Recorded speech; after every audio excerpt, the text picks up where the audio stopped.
ಸಮಯದಲ್ಲಪ್ಪ ಈ ಆಲಯವನ್ನು ಪ್ರತಿಷ್ಠಿಸುತ್ತಿರುವಾಗ ನೀವು ನಮ್ಮನ್ನು ಆಶೀರ್ವದಿಸ್ತೀರೆಂಬುದಾಗಿ ವಿಶ್ವಾಸಿಸ್ತೇವೆ. ಮಹಿಮೆ ನಿಮಗೆ ಯೇಸುವಿನ ಹೆಸರಲ್ಲಿ ತಂದೆ.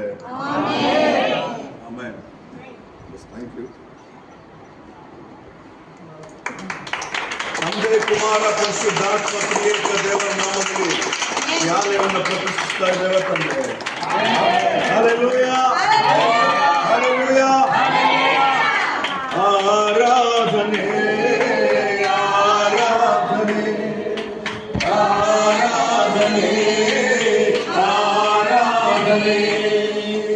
ಕೃತಜ್ಞತೆಯಿಂದ ಈ ಮನಸ್ಸು ಸ್ತುತಿ ಸ್ತೋತ್ರದಿಂದ ಈ ಹೃದಯ ಲೇಖಕನ ಲೇಖನಿಯಂತೆ ಈ ನಾಲಿಗೆ ಸ್ತುತಿಸಲೇ ಬದುಕುಳಿದ ಈ ಜೀವವು ಸಿದ್ಧವಾಗಿ ಹೇಳಿವೆ ಆರಾಧನೆ, ಆರಾಧನೆ, ಆರಾಧನೆ, ಆರಾಧನೆ, ಆರಾಧನೆ. ಕೃತಜ್ಞತೆಯಿಂದ ಈ ಮನಸ್ಸು